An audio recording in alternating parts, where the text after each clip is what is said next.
the live up on your page? Yeah. So I'm gonna share it real quick.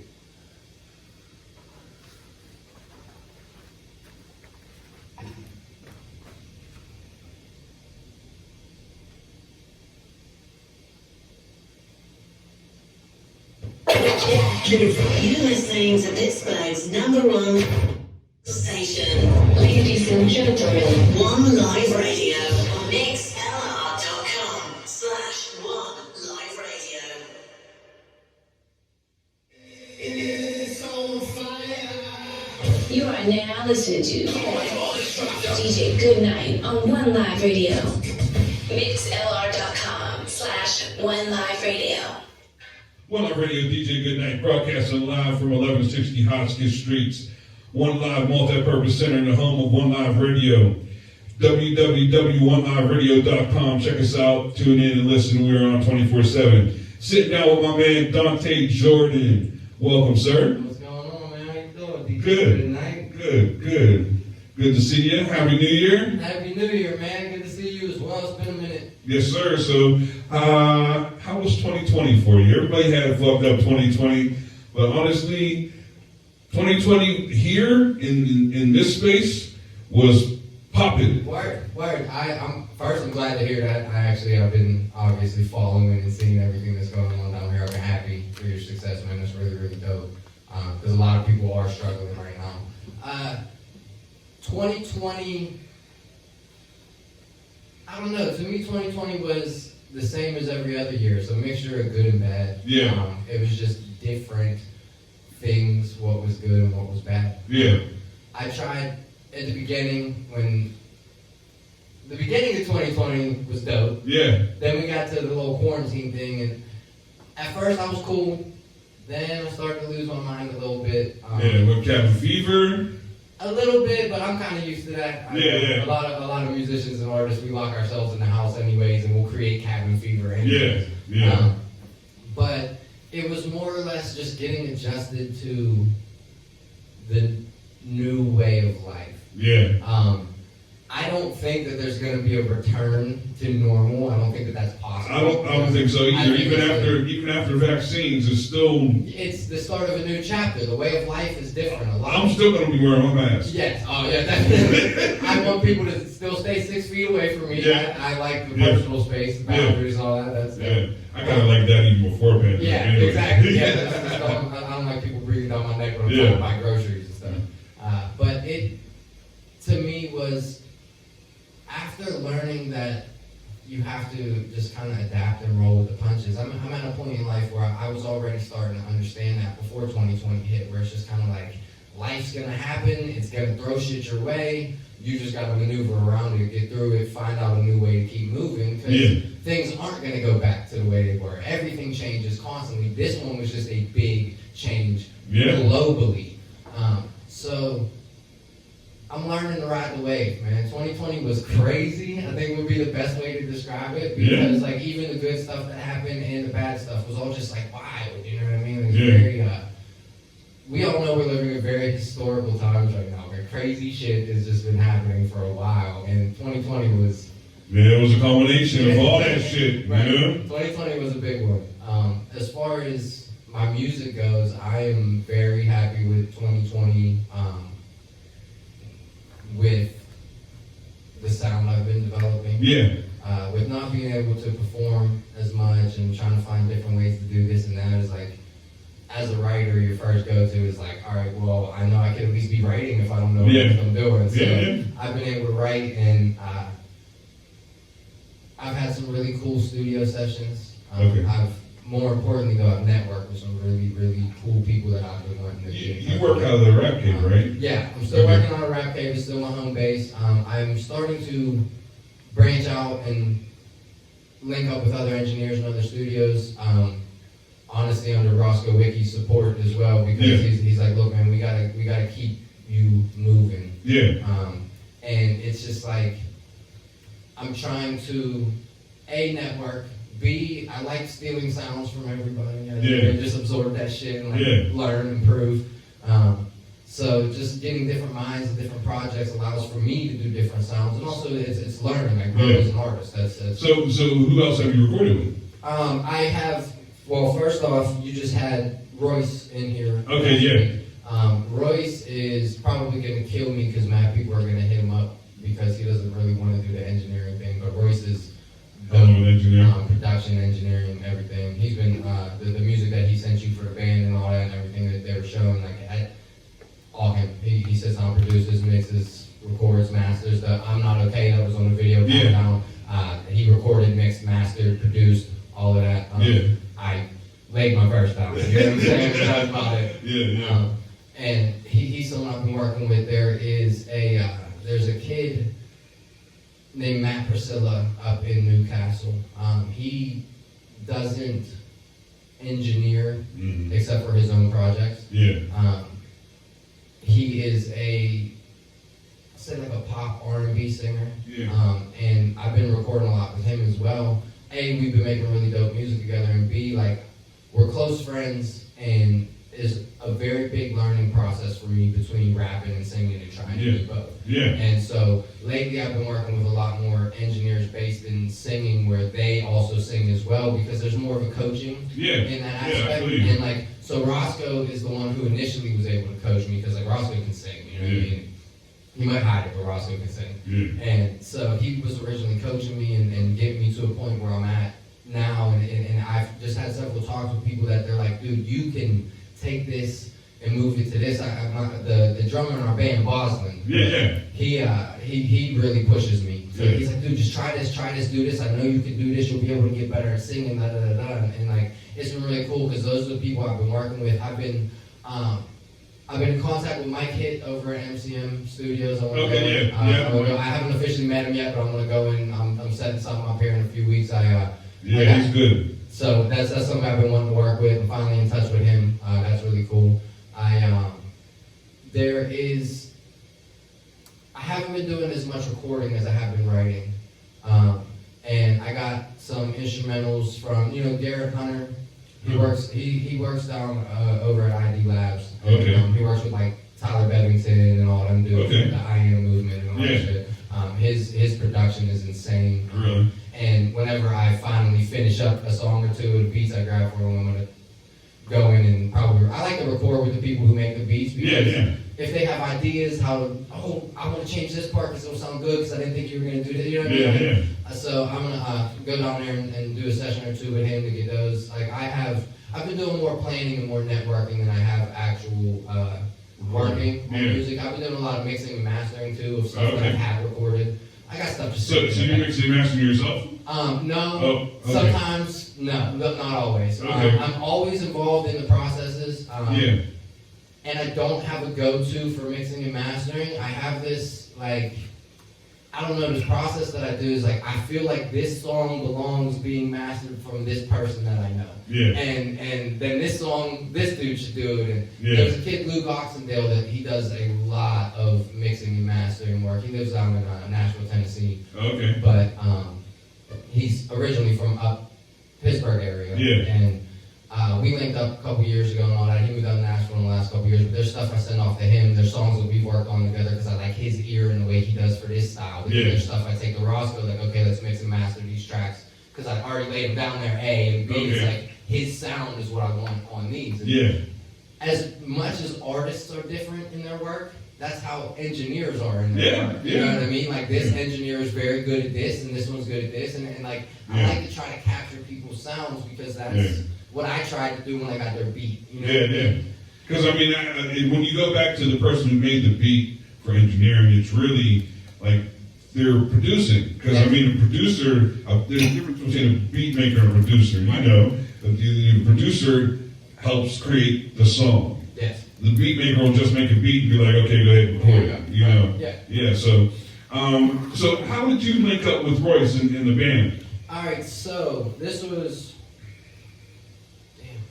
We're coming up on 2 years, I guess. It's not that close. It's March, April. 2 years since we linked up. There was I got hit up about a show at Level Up Studios. It's called Bars and Guitars.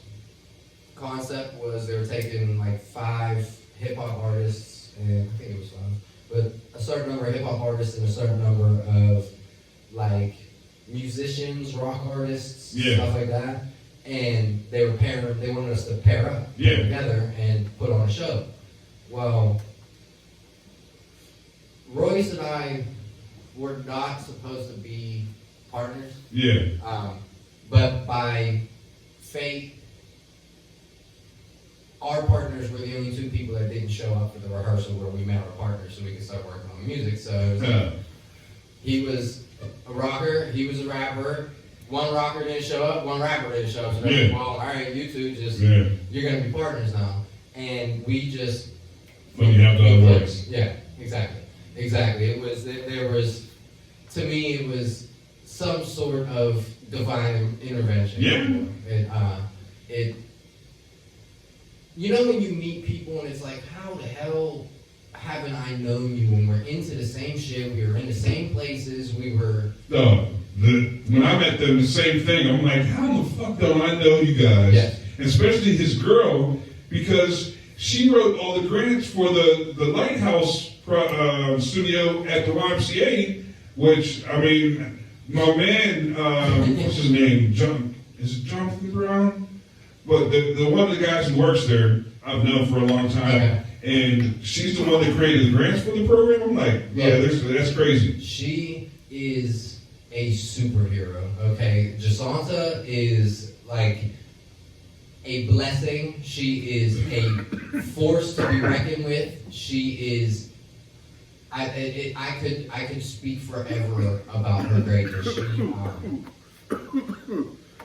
Aside from her talented ass voice, which if you guys haven't heard Jasanta's voice, you're missing out completely, because the shit that she could sing is amazing. But aside from that, her drive, her focus, and she is a woman in charge, and she's supposed to be. You know what I mean? Like, she just has that energy, she has that vibe, and it's like, when she wants to get something done, you're either there to help, or you better get out the way. Yeah, get as far away as you can, because she's coming, she's moving. You know what I mean? And she just never fails to amaze me. You know what I mean? It just the stuff that she calls, she's just a strong black woman that is just amazing to watch. You know what I mean? She cares about all of her people. Yeah. Where she's come from. She knows whether you're her people or not, whether she's met you or not. Yeah. She has because Royce was saying, you know, that there was like when he first started working on putting the band together, there were other people in the band, and he said that there was some people that didn't make the cut, and he was like, Miss J was the one really making decisions, and I said, oh, okay, so you're the one in charge, and I said something to the effect like that she was like, okay, fuck you, you're cool. Pretty much. Let's go. Pretty much, yeah. That's it. I was one of the ones that made the cut, but I wasn't one of the ones of the original band. Right? Yeah. I was like, I wasn't really a replacement because there was my... Yeah, your skill set wasn't in it. It wasn't part of that sound yet. But when I first got there, it was... I knew Royce. Yeah. And I had met Jay. Yeah. And that's about it for a band. You know what I mean? And they were dropping an EP, and I ended up performing on the show. And like during those rehearsals is when I met everybody. But like, so just as this may have been my first interaction with her. I can't remember. She might have been to the show a little bit earlier, and I met her and said hello or whatever. But I remember that after we performed, the first night of meeting her, she came directly up to the stage as soon as we were done. Yeah. And she looked at me and Royce, and she said, I loved it. It was amazing. That place called Love that you did, we're performing it next month at our EP, and you guys don't have a choice. The way that you guys did that. And I was like, okay, yes, ma'am. You know what I mean? Like, there was no, I wanted to, but even if I didn't want to, you would have been doing it anyway. I had to. It was she's so strong. What she wants and what she likes, and she just... Yeah, she's passionate. Yes. It's great. Yeah. It's great. It allows for a lot of inspiration. And, and when she's able to just like let go and just just approach stuff and attack it, it is amazing to watch. It's inspirational. You know what I mean? It's very inspirational. Matter of fact, why don't we play, why don't you introduce I'm Not Okay? Okay, so yeah, this song dropped right around the beginning of quarantine. It was kind of like how everybody was feeling at the time, right when everybody started to get real weird about stuff. And me and Royce wrote a song. Well, Royce wrote a song and was like, yo, I feel like you would dig this one. He was like, let me play it for you. He played it for me. I think a week later, I recorded my verse, maybe, like, there, mixed, mastered, shot a video, like, 2 weeks to a month later, and then put it out, because it was just like, this is how we feel right now. And this is I'm Not Okay by Royce. Go check it out. Video's dope on YouTube, and it was in the countdown, so hopefully you've seen it already.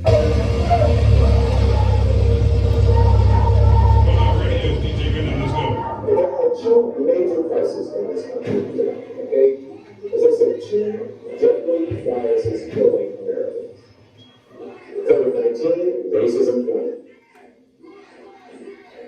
Now we know that racism is a this year, but the latest racially charged incident is from just last night, the death of George Floyd. It's a black man in Minneapolis. I'm not okay, trying to break this typical cycle that's taking away my life force, and I need an escape, so give me a break if I'm taking too long to pick up all your calls. Sometimes I just need a minute to see if I wanna keep living it. So hard to deal with the shit that I go through, I try to prevent it just before I die, and again, and I swear I don't think there's an end to this. Done with pretending it's for my own benefit. Lately I feel like I'm out of my element. I Don't wanna talk about nothing, I roll with the punches and stand on my own too. I let my mind keep on rushing, no point in discussing the shit that I don't do. I wish that I could be somebody else. If I could, then I would, cause I want to. Y'all don't want nothing to do with me usually, so why not leave me alone too? I'm not okay, trying to break this typical cycle that's taking away my life force, and I need an escape, so give me a break if I'm taking too long to pick up all your calls. I'm not okay, trying to break this typical cycle that's taking away my life force, and I need an escape, so give me a break if I'm taking too long to pick up all your calls.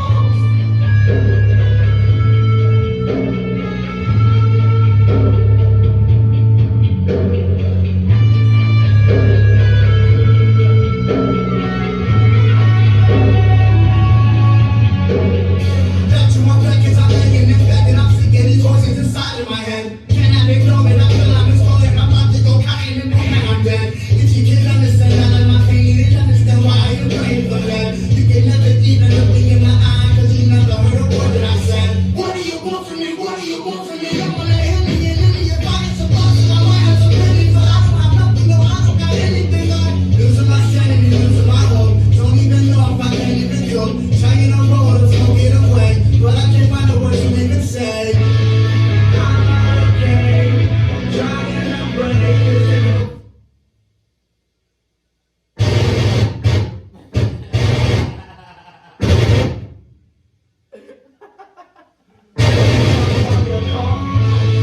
I'm not okay, trying to break this typical cycle that's taking away my life force, and I need an escape, so give me a break if I'm taking too long to pick up all your calls.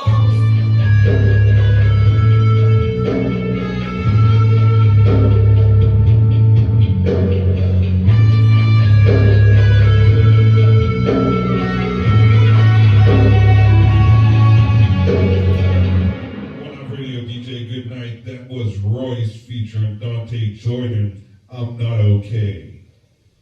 Little technical difficulties. It's alright though. Yeah. We were talking about how we're used to that. Sorry, they might not be used to that, but Yeah. we're used to that. Yeah. Now y'all know. Man. So, what's the plans for 2021? Oh man, plans.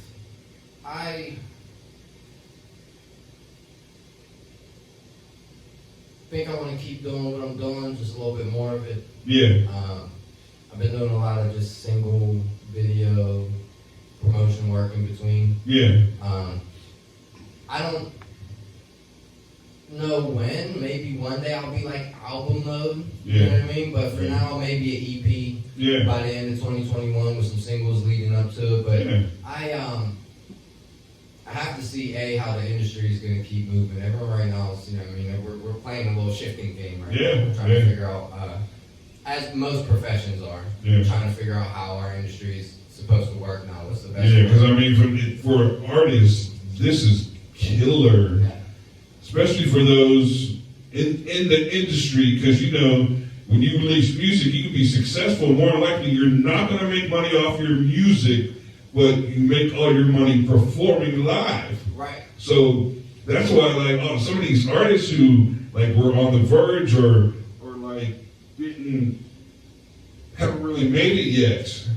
Yeah, they so I've noticed a big shift, something that's really cool that I'm starting to try to get into myself. I got a couple people around me I was working with that, like, I could have been into the game a little bit early, but I was not educated enough, I guess. I was still learning. Mm-hmm.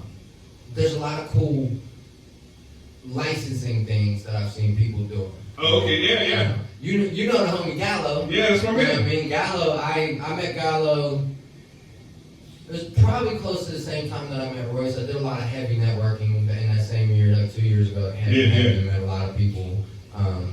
And I got linked up with Gallo through Ugly Face, A1. Okay. And that's funny because you know I'm Gallo's DJ. Yeah, that's what I mean. Yeah. That's what I'm saying. So it's like it's the circle is so. I know it always comes back around. And that's what's cool to me is I feel like I know. The people that I'm meeting, I'm supposed to be meeting them. The right people right now because it's just like everyone. Because when you meet them, be like, oh, you know him too. Oh, you know him too. Right. You know him too. Yeah. Right. And Gallo's been like, he's been the one that was starting to put me hip a little bit a while ago before I was ready to understand. He was the one that was trying to put me hip on like this licensing stuff. Yeah. And I'm finally starting to understand it now. Yeah. And so like, it's really cool because I see people getting placed on commercials and getting placed on different television series, a lot of Love and Hip Hops, different Netflix series, stuff like that. And it's all about royalties. You know what I'm saying? Exactly. Every time that commercial spins. Yeah. Every time. And people are learning I'm learning the right ways to playlist pitch, basically, for your YouTube videos and your Spotify songs. And unfortunately, Tidal doesn't have as many because people aren't trying to be on Tidal, which sucks because Tidal's the one that everybody should be on. Yeah, I know. Especially if you're trying to support an artist, because Tidal's the one that supports us the most. Yeah. But it's like 2021, I just want to keep figuring out. I want to keep learning, and I want to keep applying pressure. I want to drop a couple more songs. I dropped a couple more songs in 2020 than I did in 2019 than I did in 2018. So I'm going to keep doing that. I found a path a couple years ago that really feels like it works for me. It really hits home, and it's the people I work with. It's following the ideas I have versus shelving them and moving on to something else. But I just found a system, a routine that I've really liked over these last couple years, and I just keep wanting to apply more pressure to it, and it's been working slowly but surely. Yeah, I mean, because people think that you put music out, you promote it online, and somebody's going to see you and you're going to blow. Right. No. Right. That's not going to happen. I try not. Most of the time, the people who mass promote to the point where maybe that could happen, they do it too much and it annoys everybody and it ends up backfiring and it goes in a different direction because nobody wants to hear you talk about yourself all day long. Yeah. The thing about it is you need to figure out how to get these songs to people that don't know you, that aren't following you. Like the people around you that grew up with you, that know you, that have met you over years, if they're not your close circle and you don't know your close circle very well, then most of these people could give two shits less if you make it or not, and they probably don't even want to see you succeed. So trying to shove all this music down their throats, it's not. I played that game. I'm not speaking from any high horse. I played that game. I tried. People don't care. It's the people who don't know you. Yeah, Because see, in the thing that a lot of artists don't take advantage of is Facebook and Instagram sponsored promotions. Yes. Because you can target areas, Yeah. you can target areas, you can target age demographics, Yes. you can target college students. You can target stuff based off of musical artists. So, Yeah. like, let's say you make music like Drake, you know, Yeah. just for example. You can set your audience to target people who like Drake, who Yeah. like this artist, who Yeah. are involved in talking about, like, it's so specific, and Yeah. people don't understand how cheap it is. You know what I mean? It's Yeah, you're not they'll spending a lot of understand, money. and it shows you the analytics too, because you know, like I'll do something and I'll spend $20, Yeah. and I'll target like demographic 18 to 34 who like hip hop and in certain area. Right. Now, Facebook will come back and tell me, okay, well, here's where your money went.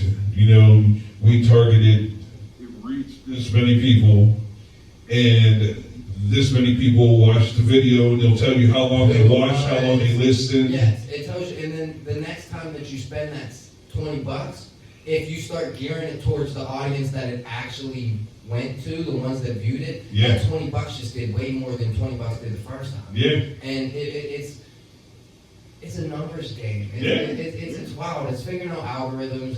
But I think the price is the stuff that makes people afraid of it, because they just, I'm spending money, Yeah. without realizing how cheap it is. Yeah. And I know that Facebook, I've never done, I've always just spent money through a bank account. Yeah. But I know that Facebook does this thing where I know one artist that he would promote all kinds of money throughout the month, and like it would rack up on Facebook, and every month Facebook would bill, like you can set up different billings, different payments, stuff like that. Yeah. So like he would end up having credits. Yes. For promotion. Exactly. And so music is a business, right? Yeah. And I know, you know that show on TV, Shark Tank? Yeah. So I'm addicted to Shark Tank. I love that shit. Yeah. And the products, more or less okay, but I like watching, you can actually learn from watching that show a lot about business deals and the way stuff gets negotiated and the way stuff goes down.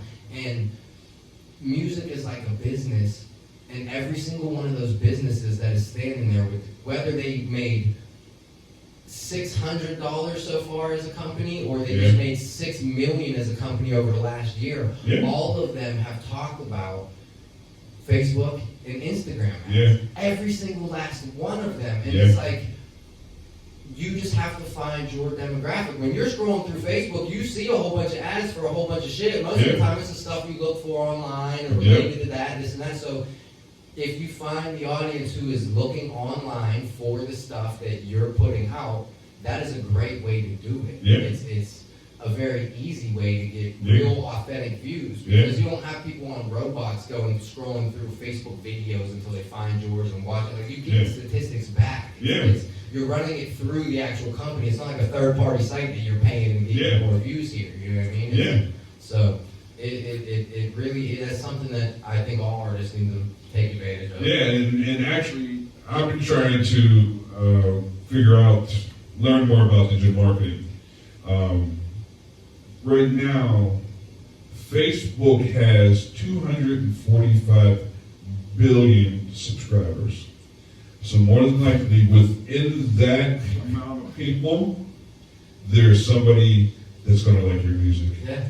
You know, you just got to find them. You have to find where they're at. Exactly. Yeah. And that's I think that's one of the hardest parts for artists, and I know it is for me. It's like, it is a very easy thing to do, but you have to find the audience that it's going to translate into more than just this view. That's where people mess up, is they look for views on one post, and like, don't get me wrong, like, that's cool, but if you get 1 million views on YouTube, you still only get like $2,000. And like, $2,000 is way better than nothing. I don't even know if it's all the way up to $2,000. It might be like 1,200. You know what I mean? I'm not sure, but it's views aren't necessarily what you're looking for when you're trying to grow. Because views will come.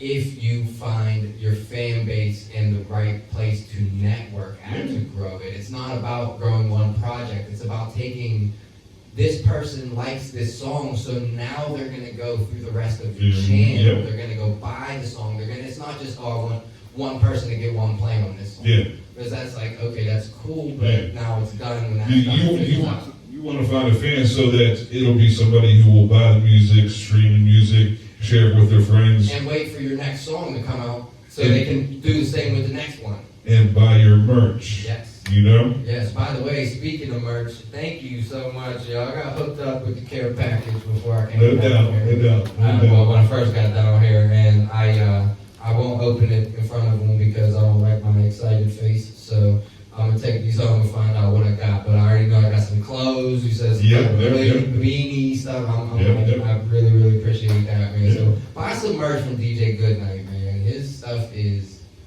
fire. It's always comfortable. Last time I was down here, he gave me a hat. Yeah. It was one live with it was the snapback. It was the bent brim. I rock that shit all the time. You know what I mean? It's always good quality. It's still. When was I down here last? 2 years?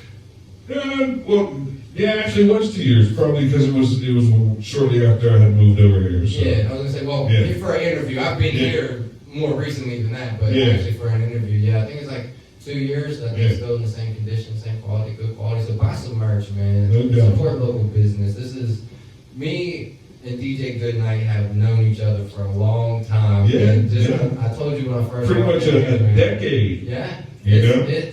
Honestly, I think right around 2011 was the first time you were the first one that ever put us on a show. Yeah. You know, we Fly Guy INT, all that, and you were the first one that ever put me on a stage. And I think that was somewhere around 2011, 2012. So it's coming up on a decade. And just I was telling you when we first got down here, man, like it is really, really cool to be down here and see all this, you know what I mean? Especially coming in here when it first was getting put together, being down here for shows. But I mean, like I saw before there was even this, before you even had a building to work out. I remember it was just a pack of everything up in your car, unloading it at the shows, you know what I mean, setting it up. It's been really, really cool to see your success, man. I appreciate it. Keeps growing. I know it will, as far as your hustle, man, because that's something you've always been, is dedicated, man. And a matter of fact, after meeting with Royce and the band, this year we got some shit, boy. That's what I'm excited for too, man. We're gonna have some shit. Yeah, I'm not gonna speak on it, but we had a nice little talk before these cameras came on about what's gonna go down. And so I think what we got going on 2021 is gonna be really good too. I'm trying to learn how the game is moving right now. I'm trying to figure out the best role for me to play at the time. No doubt. I've been, I don't want to say like actively seeking, but I've been in talks for maybe some management here sometime soon. Start getting involved in more stuff. But I'm shopping. But I'm not actively. You know what I mean? If I walk past the store and I see something, I'm gonna walk in, but I'm not going to the mall. You know what I mean? No doubt. The one thing I'm trying to learn is to get the highest outreach that I can independently. And when I run out of outlets that I can try to do for myself, then I will actively search for other stuff. I let the right people fall into my lap whenever they come into my lap. I don't force relationships. I don't force any type of interaction. There's people that I've met 5 years before we ever even clicked and ever like wanted to actually work together. But we always had that contact, but we met again at a different time, in a different place, in a different light. So like, I don't ever actively search for people. You know what I mean? I let whoever's supposed to come to me by going to do what I want to do and just doing that, and those people will come. So like the whole thing with Royce that we were talking about. It's just I didn't go to meet Royce. I went because they hit me up. The dudes that Level Up hit me up and they're like, "Yo, I think you'd be good for the show." And I'm like, "Yo, I'm flattered that somebody was thinking about me when they were putting together a show. I'm gonna go do that. That sounds like fun." You know what I mean? I did it just because of my love of music, my respect for the dudes down there. Royce did the same. You know what I mean? We went to do something that we loved, and I can tell you right now that music or not, me and this dude will always be in each other's lives. We're Yeah. stuck with each other now. Yeah, You no know what doubt, I mean? no doubt. A bond has been made. Yes, Yeah. and it just, that is what I'm trying to keep doing. I'm trying to follow these opportunities that I feel I should go down. I listen to my gut a lot more. Yeah. A lot more than I did when I was younger. Yeah. I always had gut feelings, but I was like, that young mind that you Yeah, know question better. it. You Yeah. always, in your young mind, you always know better. You know Yeah. what I mean? It's like, I now listen to it. I'm like, I don't know better than my gut. I don't think my mind knows better than my feelings. So Yeah. like, it's a feeling thing with me. If I sit down with you and we meet and we click, I'm way more likely to work with you, even if you have less opportunity for me than somebody I sat down with. I'm like, I mean, it sounds like you got a cool thing going on, but I don't know if I can trust this guy, or I don't know if I'm feeling his vibe. Yeah. Vibes can really tell you something. Right. You know, if it doesn't feel right, it's probably not right. Right. And one step further, though, it might not just be right for the time. Yeah. Because there's times where people have given me vibes and it's like they had something else going on in their life, but it still wasn't the right time for us to work together. And like I said, years down the line, we end up working together because we were both in a position where the vibes were finally right. It doesn't always have to be about maybe this person's trying to like snake you out of something. Yeah. It's just, if I go to work with an engineer and I feel like I can't even be myself to this engineer, how can I show him my creative process and work on a song together with him? Because that's, to me, sometimes deeper than I can give people as my personality and hanging out. My music is always really, really me. You know what I mean? Yeah, So yeah, like, definitely. to be able to give somebody a piece of that, and I know whatever engineer's working on it or whatever producer's working on it, that's a piece of them as well. And so it's like, if you're already not vibing with this person, these two pieces aren't mixing, they're not fitting, it's not, you shouldn't force it. And so like, I kind of have this thing that I do where other people might think of it as like wasted money or throwaways or I don't know, but to me it's very important. It's like when I go to work with new engineers and stuff, I usually take a song that I've had for a long time that I've probably recorded 2 or 3 times. It's a different song every time. I don't know which one I'm gonna do, but it's always stuff that I've already recorded. Not always stuff I've put out, but sometimes it has been. Because I'm not worried about getting a product from that session. Yeah. I'm worried about figuring out who this dude is and do we click. Yeah. Because if I was worried about getting a product, I would go gung-ho and buy a 4-hour block from every engineer that I get with. I'm like, let's make a beat, let's do this, let's do that. Yeah. But if I go in there and do that within the first 30 minutes, I'm like, this is gonna work. we ain't vibing. I don't like this the way he works. I don't like the sound. I don't da-da-da-da. Then I just wasted a whole bunch of money. But to me, I'm just gonna get 2 hours. I'm not gonna waste nobody's money for an hour. To me, that's, you're doing a job, whether I'm happy with the outcome or not. You're doing a job. So I'm not gonna make. I don't make somebody get out of bed for an hour worth of work. That's just, you know what I mean. Even if I want to leave after the first hour, and I do leave after the first hour, I'm at least giving you 2 hours worth of money. But I'm not trying, I need to know, A, how you work, how we vibe, and B, the best way for me to judge how your work is by judging it off of something I've already heard the way I like it. Yeah. And so, if you can come like, what would you do with this? I know it's going to sound different because everybody records different, everyone's got different equipment, all this and that, but like, if you can make it to a point where, okay, I like that, or if it's so far away from anything of my vision that I'm like, okay, no, I can't do that because we weren't vibing, you weren't understanding where I was coming from, it's, you know what I mean?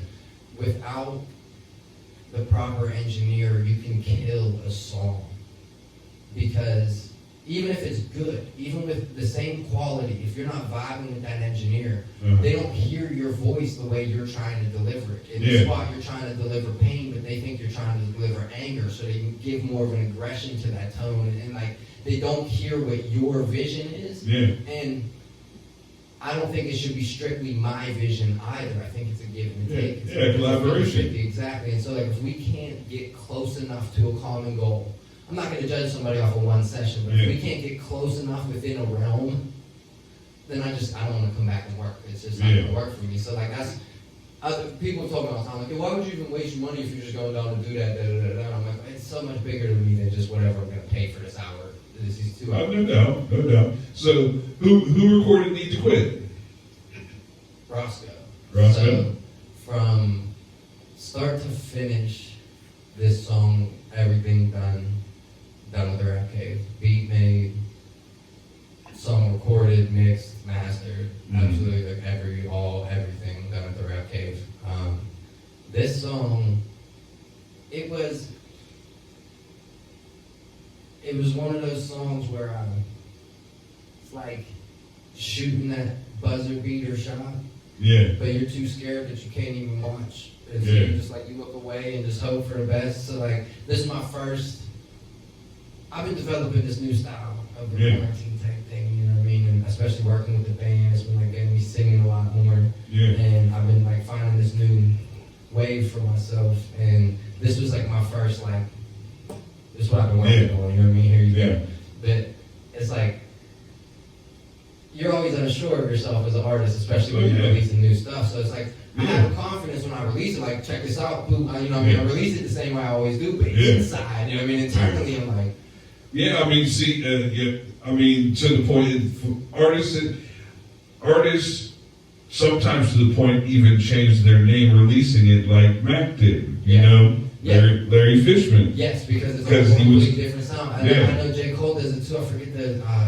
I forgot, because matter of fact, because he did it in a whole different voice on his last album. And then he ran with that as well. Like a lot of people do that. I know. I'm pretty sure it was Juice WRLD. After Juice WRLD passed away, they started to find all these Spotify accounts that were actually him. Yeah. They were like his name tweaked a little bit or released differently, and it was stuff that was never official releases of his, so people weren't sure, but there was a little bit of like, I saw a story, there was like some digging into certain channels and found out like this one was really his and this one was really his, like it was just music that he was throwing out, like, okay, let's see people like this, like that, and like, different styles and stuff. Yeah, so it to me is, when I threw I'm Not Okay, I mean, when I threw Need to Quit out there, I was like, alright, it wasn't that different, but it was different enough to where I needed to come up with a new thing. But it was like, all right, okay. And so I ended up getting better reception from it than I could have imagined. So I'm glad I took that shot. You know what I mean? Who shot the video? Oh man, so my new videographer, William Walker Films. His name's William Walker, dude out of New Kent. Okay. He is just the most professional videographer I think I've ever worked with. His quality is absolutely insane. The video was shot 6K. However high the resolution lets you to turn it up on your screen, I recommend it every single time because I'm able to see every blemish on my face and I'm not mad about it. That's how good the footage is. You know what I mean? Like some of those things, like so clear and like so like that was a huge benefit. But the way that he operates, the way that he works, I mean, I had a complete script, if you will. Yeah. Before we shot the video. Yeah. It was sent to me and like I mean like. The way it's typed out is like you're reading a real movie script. Yeah, scene one, shot one. Exactly, and then the day of shooting, I get there and there's a shot list of okay, we need to do this scene with this. Next, we're gonna shoot this scene with this, and like it was all mapped out. He had 3 or 4, 5, 6 copies spread throughout the theater that we shot in. So like wherever we were at, we saw okay, this scene is what we gotta do. This is what we gotta do. Yeah. He had food all over the set and was like, dude, he was so upset because at the time. He's relatively new to his business. He's not new to videos, but he just got his LLCs not too long ago. He got a storefront in New Kent now, and like for his office, he's building it, and that is inspirational to see because like he's really, really building himself. But like, at the times when he first started building himself, and he's like, I just bought this equipment. I could only get Subway and a whole bunch of chips and a whole bunch of candy and all. And he's like, this is all I could get. And I'm like, what's wrong with you, bro? Like, this, we're like, you go on video shoots and it's like, I have never ever been treated Yeah, we this got a way McDonald's, ever. Right? yeah. Like it was so insane. Like it was the most professional shot I'd been on, and he was mad that it wasn't more professional in his mind. You know what I mean? So like that to me showed his ambition. Yeah. And the way that we click is, I met another friend. You know? Yeah, what I mean? yeah. Like, we work together so well, Yeah. and he's one of those people that I hate doing this for, but everyone needs to go talk to Will Walker. I only hate saying that because I don't want his schedule so full that That he can't shoot you. Yeah, that I gotta make it on his schedule. But I want to see where he can go. Yeah. I want to see so many people give him these ideas, and I mean, the way his mind works is the number one reason why I work with him. Yeah. And then everything else is just kind of like a bonus. You know what I mean? Yeah. Like it was amazing quality and amazing experience, and we are in the middle of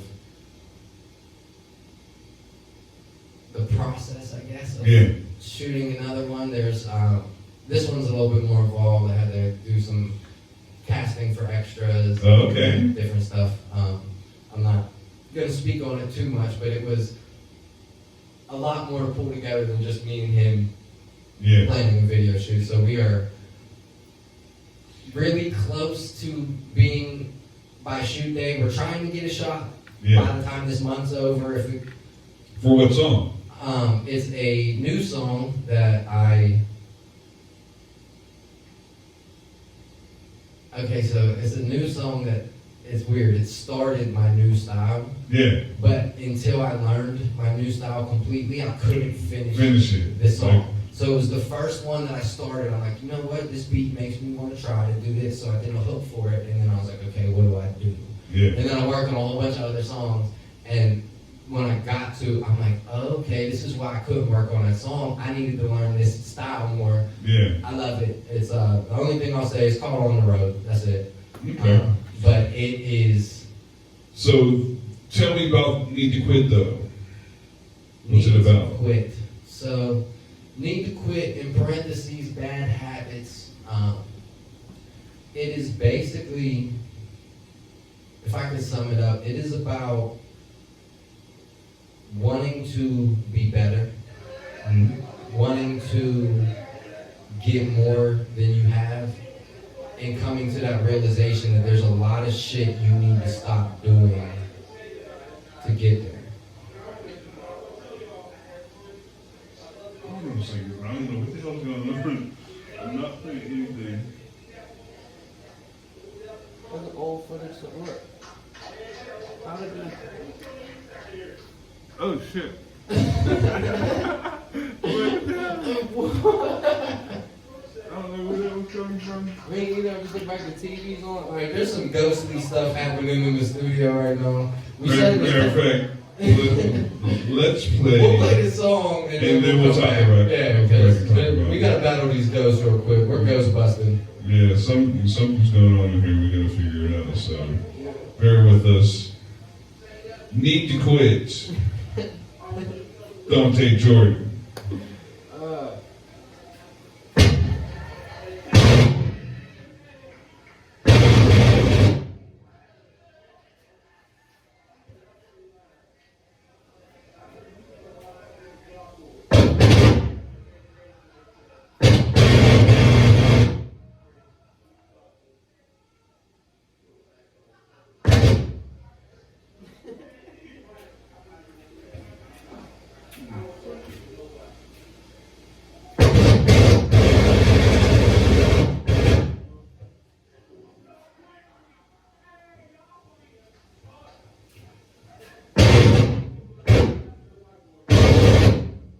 Where's that footage even playing from?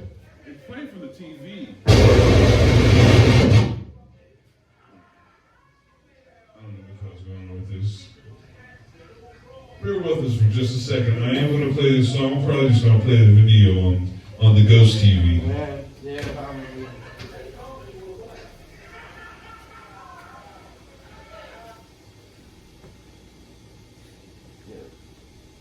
Alright, you got the remote now? I'm like, yeah, what? I thought it was changing and stuff. I'm alright with ghosts as long as they're not like doing that crazy shit that was just happening. Yeah. we could exist in the same space. Why you just don't gotta, you know what I mean? Yeah, no doubt. Why you gotta fuck with me?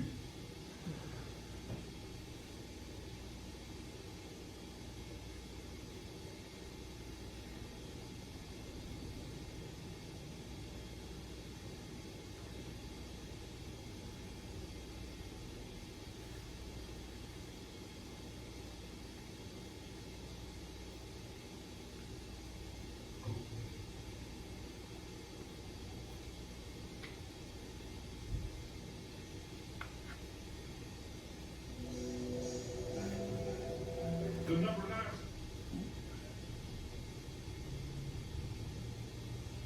Song of the DJ Goodnight Top 10 Video Countdown. Dante Jordan, Need to Quit. One Off Radio, DJ Goodnight, let's go.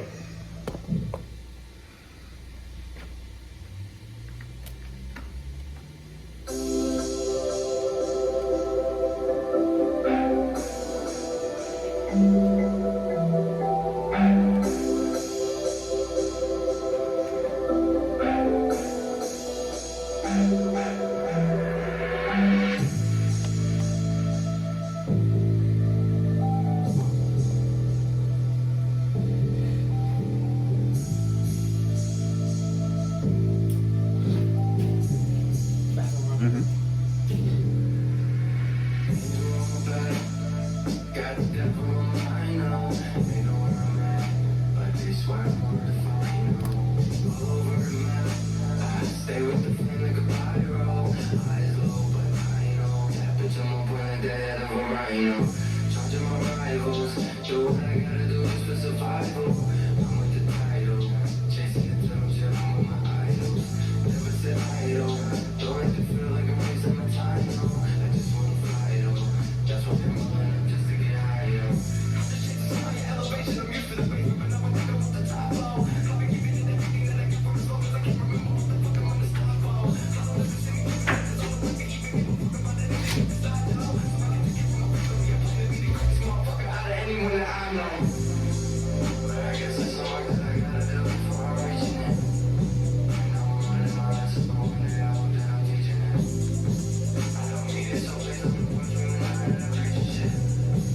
Got a lot of bad habits, I one day I know I'm gonna need to quit. But I guess it's all that I gotta do before I'm reaching it. I know I'm running my lessons, but one day I hope that I'm teaching it. I don't need it, so please don't push me when I'm ready to preach and shit. Got a lot of bad habits, and one day I know I'm gonna need to quit. But I get it when I feel it sometimes, and it's just over-rational. I gotta go and just book me a flight out of Penn International. I don't know where I'm headed, but I feel like I really gotta go.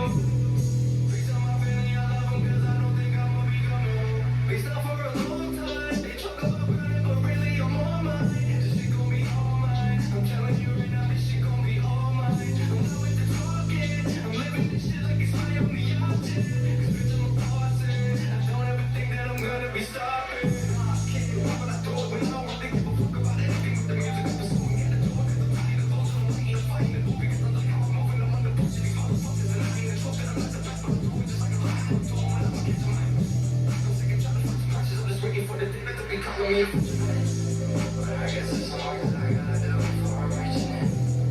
I know I'm running my lessons, but one day I hope that I'm teaching it. I don't need it, so please don't push me when I'm ready to preach and shit. Got a lot of bad habits, and one day I know I'm gonna need to quit. But I guess it's all that I gotta do before I'm reaching it. I know I'm running my lessons, but one day I hope that I'm teaching it. I don't need it, so please don't push me when I'm ready to preach and shit. Got a lot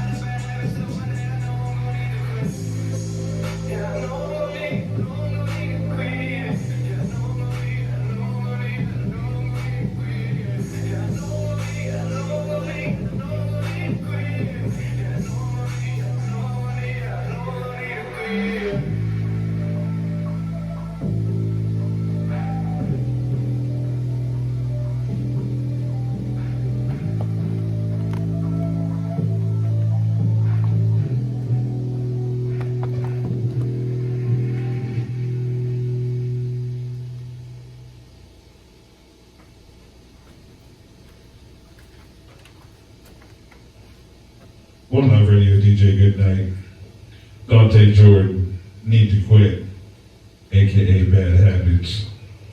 So you got some bad habits you're working on? Oh, man, don't we all? We should. Yeah? We all got bad habits. I hope we're all working on them. You know Yeah, what I mean? no doubt, no doubt. I got some ones I'm working on. I got some ones obviously I'm not working on too well either. But You know. Did you make any resolutions for 2021? no, I learned, man, shit. I learned when I was young that I'm not gonna stick to them bitches anyways. If I have a resolution, it's in the moment. I can't force them on myself. There's a lot of stuff that I'll come to like a moment of clarity, have an epiphany, like, oh, okay, I want to do this more. I need to do this. Or there's other stuff where it's like I know I've needed to do this, and I finally have that moment where it's like I had enough of not doing it that I go and do it. You know what I mean? But I can't force something on myself because I don't want to make a liar out of myself. And if I told you in 2021 I'm going to stop doing, I don't have anything for you yet. Yeah. So, no doubt. Power to the people that do. How about you? You make any resolutions? Nah. I am impressed when people are actually able to do it and stick with it. And I've seen it work for people. You know what I mean? There are people who dedicate themselves. That's the moment when it happens. Yeah. I have those moments. I've never been able to just, okay, this is New Year, new me. I've never been able to do that. Yeah, I mean, I know when I want to quit something, I can quit and shit, because, you know, I quit drinking at 24. Yeah. You know, and I quit smoking cigarettes at 32. Oh, yeah. But, hey. When you get there, it's one of the things you got there. You're like, I get there when I get there when I get there. Yeah. You know? I was about probably 24 when I was I don't want to say I don't drink. Yeah.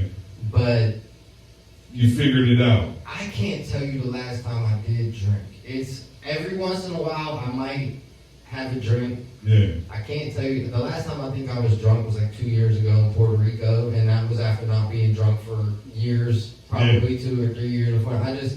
I got really, really drunk at a concert and didn't get to enjoy the concert at all. Now, there's some great stories from the night. But I was like, music, live music, that's my shit. That's been my shit before I started making music. Like, and when I paid for a show that I was hyped for and missed 90% of the show because my stupid ass got too drunk, you know what I mean? Yeah. I was like, I don't know. It wasn't worth it. And that just kind of made translated to, if it's not a moment where I'm maybe on vacation or celebrating. For me, it was Tribe. I got drunk and I missed the Tribe show. And it's funny you said it happened to my youngest. He went to see Chris Brown and got so drunk in the parking lot he missed the show, passed out. Somebody picked him up. They put him in an ambulance, and we had to go pick him up and we're in the hospital and shit. He was drunk. Yeah. I was like, happy birthday. Right, yeah, good birthday, bad birthday, all one. But that's I think we all have more than one experience. It's just that one experience was fine. It's like, I can't say that I don't drink because I will. I was just I recalled I was at a wedding. I had a glass of champagne at a wedding. I think I might have had a Captain and Coke, 1 or 2, something like that. But it doesn't interest me. I'm a smoker. Me too. I've been smoking for a while. You know? And to me, that's my poison. Everybody picks their poison. You know what I mean? Yeah, I started smoking and drinking at the same age, 14, and smoking. And it's funny because like there's some of our friends that didn't smoke when we were younger, started smoking older. Yes. And I've been telling them, and they hit me. They're like, "Damn, man, you're right.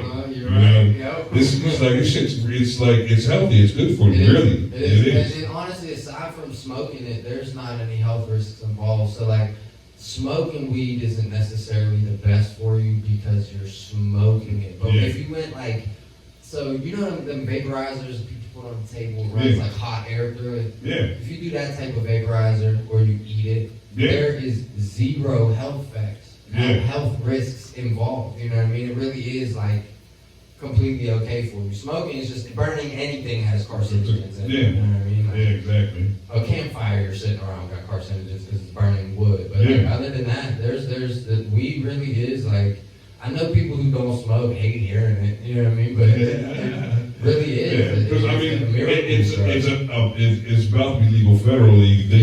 They passed it. Well, they brought it in Congress, and there's enough votes in Congress Right. to pass it. Right. And apparently now that we won in Georgia, we have the Senate too. So hopefully there's no haters on the Senate Democrat side. I just saw a map the other day. I think there's only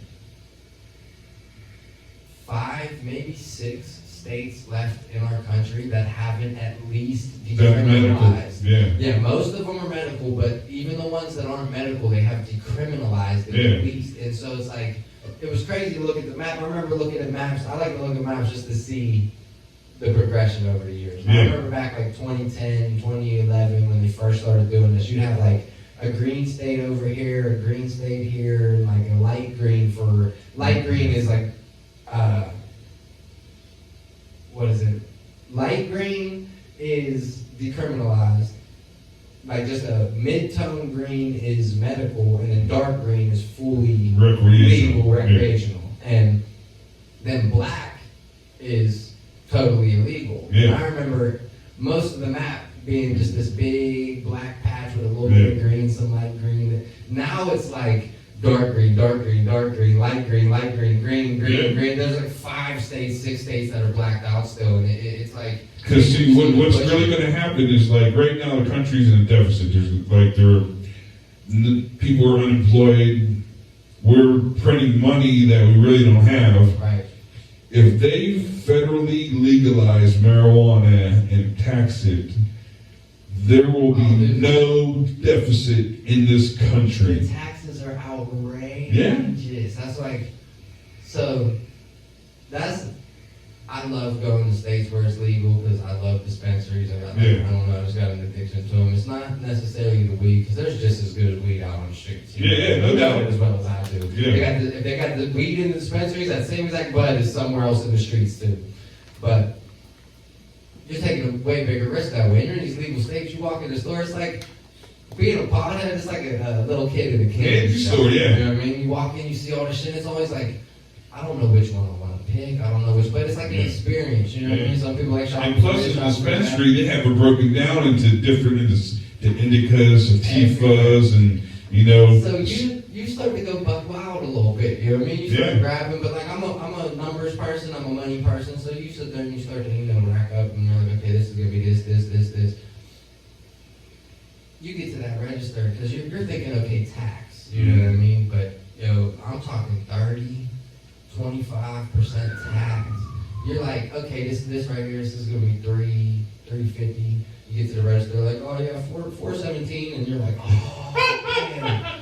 And like, you already fell in love with all the bud that you just did, so you ain't putting it back. You know what I mean? Exactly. Like, all right. But like, it's just, that's the stuff you don't think about. I was like, all right, so being from Pennsylvania, we're spoiled with clothes. All right? So like, you ever buy clothes on a trip out of town, somewhere where they tax clothes? No, nothing. I think maybe, was it Florida maybe? No. I can't remember if Florida does or not. Or South Carolina. I know Ohio does for sure. Me and my boy were just talking about this the other day because he said they do it out in Vegas too. He's from Vegas. Mm-hmm. And I had first moved to Beaver County when I was younger. And when I was younger, I still pretty much kind of have a shopping addiction, but I've learned to like curb it. Yes. Yeah. When I was younger, I was just, all right, I'm going buck wild. Yeah. You know what I mean? I was going broke just to be fresh all the time. Yeah. And they were like, yo, they got this mall. It's not that far from here. It's out in Ohio. They're like, they got stores out there that we don't got here. You trying to take a ride out? I'm like, hell yeah, let's go. Yeah. I'm in the store. I'm like, ooh, I'm getting this. We were walking around the mall. And that first store we went to where I was just like, all right, yes, I want this. I'm running these numbers in my head. You know, Pennsylvania, whatever you run up in your head, you get to the register, and that's what it is. Yeah.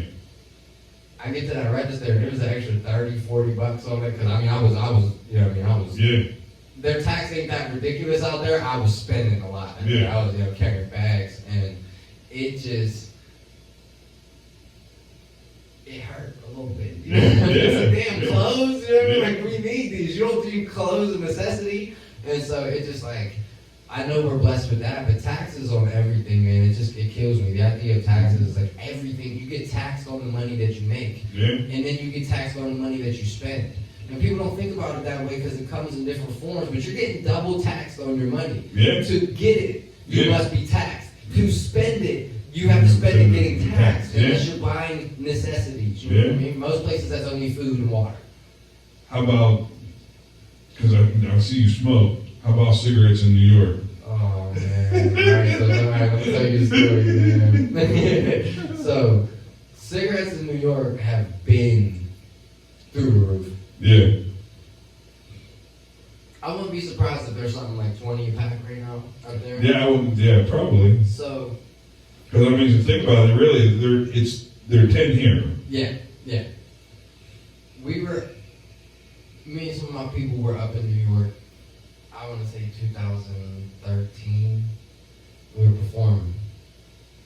And we were standing outside of the club that we were performing at. We're smoking a cigarette. And this woman comes walking down the street. And normal woman, you know what I mean? When in New York, you run some crazies and shit like that. Just a normal woman coming down the street. She's 10, 15 years older than we were. We were probably mid-30s at the time. Yeah. And she asked, she seen we were smoking. She was like, "Hey, can I buy a cigarette off of one of y'all?" And my boy's like, you don't have to buy it. You can just have one. He pulled a cigarette out of the pack. And she got this look on her face. She goes, "Oh, honey, you must not be from around here." She laughed. She slapped a $5 bill in his hand and walked down the street. And like, we didn't know what the prices of cigarettes were. You know what I mean? And so like, when we started being young and having that little hustling mind, we're like, yo, we need to just start grabbing cartons every time we come to New York, perform, and just sell them bitches, like just sell them cheap on the corner. Because it's just like, it was literally, I think back in Pennsylvania, it was like $6, $7 a pack at the time. Up there, it was $15, $16. You know what I mean? We were like, I remember we were walking through Times Square, and like one of the bodegas was in there, probably 7-Eleven or something. It was just set up, and walked past, and right in the window it said Newport's is where we smoked. It's like, I think in the window it said like 1523, like before tax. And we were like, what? My boy was like, yo, she must have thought I was balling when I had a full pack. And I was like, I know. Like, it's so crazy up there. Like, and that's the one thing I think we take for granted about Pittsburgh. And cost of living. Yeah, but it's hard to, in Pittsburgh, it's hard to make a judge of whether you should be happy about it or not, because there's certain shit you get hooked up on, and there's other shit where it's just as expensive as New York, just as expensive as LA, you know what I mean? Like, I do a lot of traveling. A, I like to travel for my music. B, I've always been a traveler. I just want to see what's out there. I like to go different places, and like, it doesn't hurt that you have hookup too. Yeah, not at all. It's a huge blessing. Shout out to my mom for real. But it is just as expensive at a grocery store in Florida, for the most part, as it is to go to a grocery store here.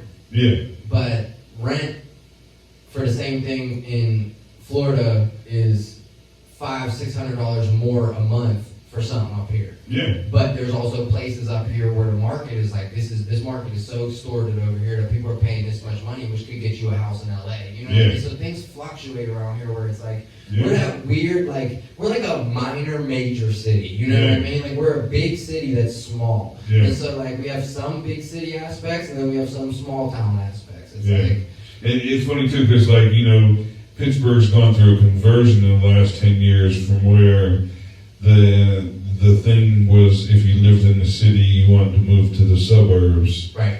Now, people from the suburbs are moving back to the city, and younger people are moving to the city, so it's they're creating things for people to do. Yeah. And I mean, that our city has, I don't know if people have been paying attention, but our city has been undergoing like a huge shift in dynamic of work, especially like, I'm sure it has happened 3 or 4 times in other people's lives, you know what I mean? But Yeah. getting close to the end of my 20s, it's like the first time I'm really seeing how much, like I'll drive down the street and be like, man, I remember when this used to be blah, blah, blah, and this used to be that, and this used to, and it's, I never understood how my parents were always doing that when I was growing up, you know what I mean? I'm like, how the hell is this so many things in your lifetime? It's been the same thing my whole life. And now that I'm getting older, so I'm going through like the first or second cycle of, oh shit, man, like everything really is changing. This is the way the dynamic is. And that helps in the industry that we're in. Yeah. To learn what people are into, what areas they're trying to go to, who goes where. Like, I know that I'm going to have way greater success performing with my rock band down in a Lawrenceville area than I am trying to do a hip-hop show. Yeah. I also know that I'm going to have way better success somewhere over in Homewood with a hip-hop show than I am with a rock band. You know, you have to know these different demographics and where to go. And it's the same thing we were talking about with like Facebook marketing. And all that. You need to know your local demographics as well, because Pittsburgh has so much to offer. You just got to know where it's at. There's so many people doing so many things, and like, obviously throughout this whole Corona thing, we have had a whole bunch of businesses that we've learned. Pennsylvania is one of those states that people aren't taking any shit as business owners. You know what I mean? If people want to do what they want to do, they're going to. They're going to do it. That's how this has been going down the whole time. And like, I'm not here to say whether I support it or I don't, because I don't, like, my opinion is irrelevant when it comes to the fact that I know people don't give a fuck in this state and in this city specifically. They're going to do what they want to do for their business. So it's like, I don't know. I'm trying to learn the demographics of what works for me to be able to keep doing stuff through everything. Well, we shall see what happens with it, because like I said, you know, I'm closed because of COVID. Right. Did I tell you about the events that happened that evening? I don't think so. Let me hear Okay, what's going on with you. So we, you know, most of the time we do shows here, they're done by midnight. Yeah. Once in a while, somebody will have a party, and I'll let them stay open a little later, because the party's not really a show. So, this night, party. I'm not the DJ, so I didn't stay. You know, there's cameras in here now. There's one right there, one over there. So it's about 12:30, quarter to 1. Go to check the camera. There's police walking around here. I'm like, oh shit. I get here. Police line down the street. Probably like 6, 7 cars. Health department. Fire marshal. I come in, I'm like there's cops standing outside. Everybody's really nice though. Like, they're friendly. I come in, I talk to the fire marshal first. Young black lady. She was like, let me just tell you what you have to do. So luckily, and thank you to both of those guys, both of them, because they didn't find me. So, I mean, that's one thing I'm very thankful for. But they just told me, you know, I had to fix my exit sign, update my fire extinguisher. I have to have it serviced, and I have to get the wires that I got around here organized. Right. You know, fire marshal. Health department was like, well, you know, basically, you've been on our radar for a while now, but we like what you do. Right. So we're just going to give you a couple suggestions on what you need to do and how to go about doing it, and then you'll be good to go. So they just tell me the guy, his name is Angel, Spanish dude. Yeah, that's crazy. So, thanks, Angel. So, basically, he says, you know, what you probably want to do is change your occupancy to a banquet hall. And there's just a couple changes you need to make. You do that, you can get a permit. You won't have no problems. I'm like, See this though, because right now I feel like certain people really do empathize with others and sympathize with others, and they're just trying to help because they know how hard this is. If you can figure out that this has been hard for everybody and not just you in your life, it starts to make you realize, like, everyone's been affected. So for people to actually try to help and be like, hey, look, let's do this. I'm not gonna hit you with this fine because I know business is probably this way. It just, to me, there are real people out there that sometimes those moments it's like, okay, people aren't that bad. You know what I mean? Not everybody's that bad. Like, restores your faith in humanity. Yeah, exactly. So, but we hopefully will be open in February. What's the next single? Matter of fact, you were just talking about you're in the process of shooting videos. Let me just hear the name of the song again. On the road. It's on the road. We are. So I'll give you a little bit. You always get a little bit of special privileges because you always have my back in this music shit. Appreciate it. Down, but exclusive here with DJ Goodnight. So, like I said before, there is more people involved in this video. There's gonna be more than just me on screen. Yeah. B, this one has. So the first one has a storyline. If you follow it, you can watch it, you can see it. You know what I mean? But it's just kind of a real. Here's a blip of time. Yeah. Made it a storyline done. This one is more of a storyline to it. Yeah. More thought process behind it, which is why it involves more people. Yeah. One of the things I really like about working with Will is this dude needs to be a director for films. Yeah. The way his mind works is I'm so glad that he's not above doing music videos because his skill set is to me so far beyond those music videos that are stories rather than just random cuts and edits and stuff like that. That's what he does. Yeah. I like to be a storyteller with my music. That goes hand in hand. And you're able to. The first video was completely his idea. The Need to Quit was his idea. I gave my input of here or there, okay, maybe this, maybe that, after he already came up with the idea. You know what I mean? And that's what happened with the second video as well.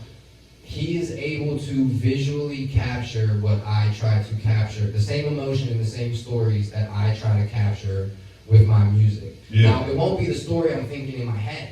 It'll be completely different. When he heard Need to Quit, he ended up saying, he described the song to me. He goes, I feel like it's one of those rags to riches, trying to get better, trying to better yourself stories. He goes, so I want to do this drastic. He's like, we're going to go from almost working man janitor to flashy performer. And I'm like, you just described the emotion I captured in the song to me, but you're doing it through your story. I never had that story in my head at all, but he had the same emotion invoked from his story that I felt I had in my song. So that's what I'm really excited for about this, because he took a song where I had a slight idea of what I wanted to do music video wise, and I mean very, very slight idea, and I didn't even tell him about it before. Because of the way he did the first song, I'm like, all right, I'm just gonna see what you come up with this song. So the little bit of idea that I had, he basically had the same idea and expanded on it without me ever talking to him about it. And he was able to, there's I don't want to say uncomfortability because that's kind of a very strong word, but there's a slight feeling of unease associated with the song. It's not it doesn't make you uncomfortable. Part of the emotion is an uneasy feeling. And so he's able to capture a slight uneasy feeling with the story that he delivered through, and it blows my mind the way that he's able to do that, because it's I've met great minds, but our ideas, we start at the same point, and they end up here, and I end up here. But our ideas just go like this, in and out, and end up right until we get to that same point that we want to be in. So I'm really excited to get this done. We've had a couple scheduling issues, a couple health issues throughout the process, so we're everything has got to be COVID friendly right now. There's times where some people in the party would have to go get a test to make sure that they were cool because they were around people that were exposed. And so it's just been a process of trying to get people together, but we have been doing what we can at the time that we can. So we have done different storyboards. We went to go scout locations. A little insider that I'll give you that I'm not really trying to talk about or expand on is I got a makeup artist working on this one. Okay. So we went to go have a meeting with makeup artists, and we've been just chipping away at it, all with, I mean, if we could have had everything go our way, the video would be in editing process by now. Yeah. But speed bumps, you know what I mean? Yeah. So, but this Good one, things take time sometimes. exactly, and I believe in I always say do it right, don't do it rushed. Yeah. Okay. Well, let everybody know social media, how they can find your music. So, all of my music, the best way to find me, Dante Jordan Music on YouTube is where all my videos will be at. I just put Need to Quit out on Spotify. Artist named Dante Jordan, aka Dizzy. It's the full thing. Okay. I have, it was what I originally wanted to drop as. Dante Jordan's my first and middle name. The aka Dizzy took a little bit of work because people thought I was trying to, since I had a legal name and a nickname in the same name, they thought I was trying to do something like saying I'm Curtis Jackson, aka 50 Cent. You know what I mean? Yeah, yeah. And I'm like, no. The full title is Dante Jordan, aka Dizzy. And so like I had this big like legal battle. I finally got it. It was registered through ASCAP, so I'm like, okay, look, I got this proof that this is who I am, and blah blah blah. So I finally got that Spotify up and running. Dante Jordan, you'll find me a lot of places. Dante Jordan Music on Instagram. Okay. Yeah, and I YouTube is probably the best place to find my stuff right now, or start running them Spotify views up too, because those are. But any major streaming platform, you can get my singles out. Right. Yeah, that's where everything's at. Yeah. No doubt. Well, I appreciate you coming through. I appreciate you having me. Looking forward to the next single, next video. Definitely gonna link up with when we get together. When I get together with the band, I'm sure we'll all be together anyways and shit. So we're gonna expect to do a lot of things this year whenever shit gets up and running. So yeah, no doubt, no doubt. Thank you again for the care package. I'm hyped, man. I'm real hyped about that shit. Right. This is super dope. No doubt.